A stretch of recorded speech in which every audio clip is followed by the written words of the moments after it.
Itu sangat jahat menurut saya. Kenapa? Karena kita dipaksa untuk tidak berbicara soal substansi dari politik.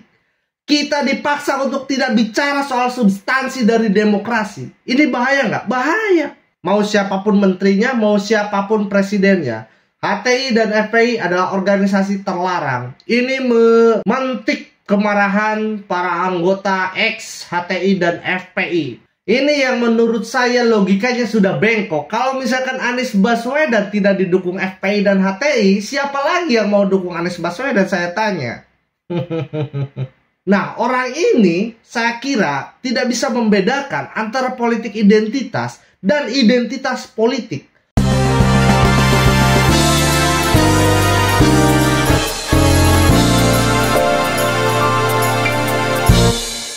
Assalamualaikum warahmatullahi wabarakatuh. Selamat datang kembali di video saya kali ini, dan selamat datang di channel Catatan Isu, tempat di mana saya mencatat dan berperspektif terhadap isu. Balik lagi di konten politik, karena politik selalu banyak intrik yang menarik untuk kita perbincangkan.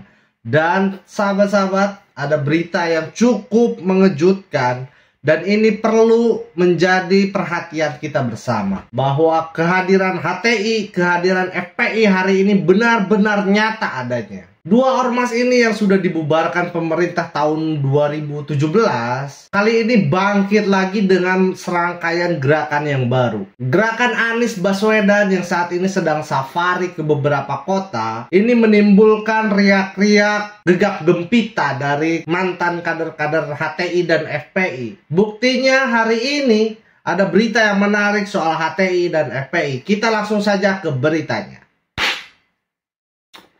Nah, teman-teman, kita sudah ada di Radar Banten. Di sini ada berita yang berjudul "Spanduk Dukung Anies Tegakkan Khilafah di Banten, Sambut Kedatangan Anies Baswedan di Pandeglang." Ini yang perlu menjadi bahan perhatian kita bersama. Jangan sampai negara kita NKRI ini muncul gerakan radikalisasi, gerakan FPI, gerakan HTI. Spanduk dengan logo HTI dan bertuliskan "Dukung Anies Tegakkan Khilafah di Banten" dipasang di Terminal Kadubaden, Kecamatan Pandeglang, Kabupaten Pandeglang. Padahal organisasi HTI resmi dibubarkan dan dilarang di Indonesia sejak 19 Juli 2017 lalu. Beradaan spanduk bergambar HTI dan "Dukung Anies Tegakkan Khilafah di Banten" sudah terpasang 2 hari di Kabupaten Pandeglang yang dijuluki sebagai kota 1000 ulama dan sejuta santri. Nah, ini menurut warga, tapi itu sudah ada 2 hari lalu dipasang pada hari Senin dini hari sekitar pukul 1 WIB, katanya kepada Radar Banten. Jadi ini sudah ada pembiaran selama 2 hari, luput dari radar polisi ataupun Satpol PP. Nah, jadi pas masang itu malam, kebetulan memang saya juga lagi berdagang katanya. Diketahui Anies Baswedan akan berkunjung ke Pandeglang untuk menemui pengurus dan kader Nasdem serta relawan. Sebelum ke Pandeglang, Anies mengunjungi kawasan adat Baduy dan bersilaturahmi dengan petani di Warung Gunung, Kabupaten Lebak. Tidak habis pikir, padahal kemarin itu sudah ada berita yang sudah saya rilis soal HTI FPI yang mengecam Nasdem. Buntut dari statement anggota partai dari Nasdem, kalau nggak salah wakil ketua umum di Nasdem, yang mengeluarkan statement bahwa HTI dan FPI itu walaupun presidennya Anies Baswedan itu tetap organisasi terlarang. Mau siapapun menterinya, mau siapapun presidennya, HTI dan FPI adalah organisasi terlarang. Ini memantik kemarahan para anggota ex HTI dan FPI. Termasuk kemarin itu Ahmad Khosinuddin yang berstatement bahwa Nasdem adalah partai yang tidak amanah, Nasdem adalah musuh umat Islam dan lain sebagainya. Selanjutnya di media populis juga di sini dirilis spanduk dukungan Anies Baswedan Tegakkan Khilafah bertebaran di Banten.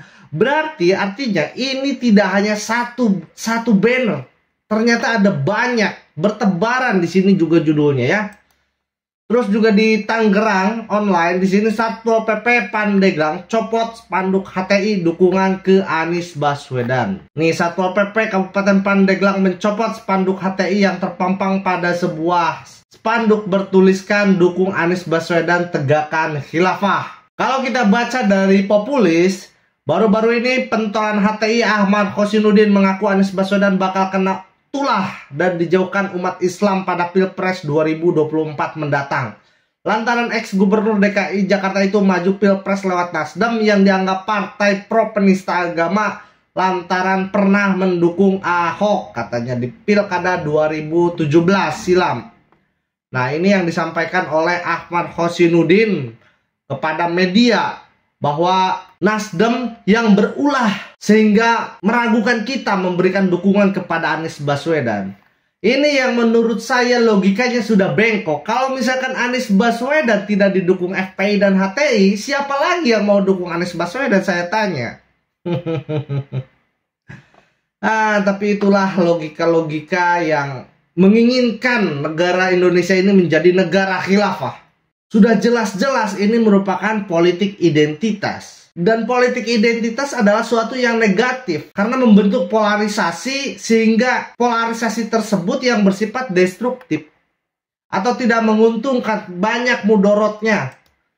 Tapi di sini Abdullah Hehamahua, politik identitas harus kita lestarikan. Ini udah ngaco logikanya. Logika berpikirnya udah ngaco.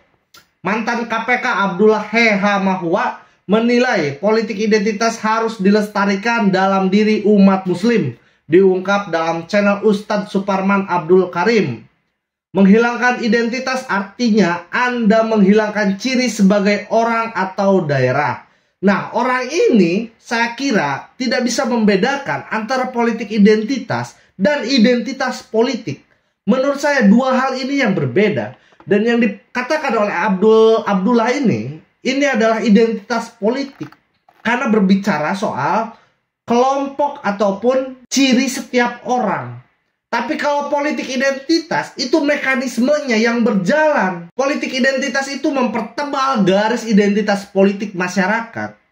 Identitas politik masyarakat ya ras, agama, kultur, itu adalah identitas politik. Dan politik identitas ini mempertebal garis tersebut dengan mekanisme membangun narasi identitas yang ingin menunjukkan identitas inilah yang lebih baik. Bahkan cenderung ingin menguasai semua elemen tanpa mempertimbangkan kehadiran identitas-identitas yang lain. Itu sangat jahat menurut saya. Kenapa? Karena kita dipaksa untuk tidak berbicara soal substansi dari politik. Kita dipaksa untuk tidak bicara soal substansi dari demokrasi. Ini bahaya nggak? Bahaya. Ketika pemilu memilih orang berdasarkan identitas, ente muslim, saya muslim, harus memilih gubernur yang seiman. Itu kan di politik identitas 2017. Ini tidak boleh, harus berdasarkan sepak terjangnya, kinerjanya, historinya bagaimana. Jangan-jangan dia gak punya ide. Jangan-jangan dia gak bisa kerja.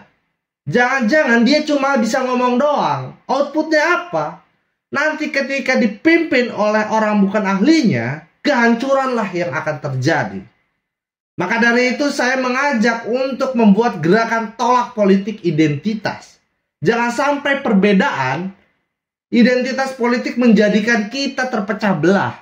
Tidak mampu bersatu sebagai seorang negarawan. Ini yang saya khawatirkan. Maka gerakan hari ini yang digaungkan oleh orang-orang HTI yang mendukung Anies Baswedan ini harus kita redam, sahabat-sahabat. Kalau bukan kita, siapa lagi yang akan mempertahankan NKRI ini? Jadi itu aja untuk video kali ini. Dan ditutup. Wassalamualaikum warahmatullahi wabarakatuh. Bye.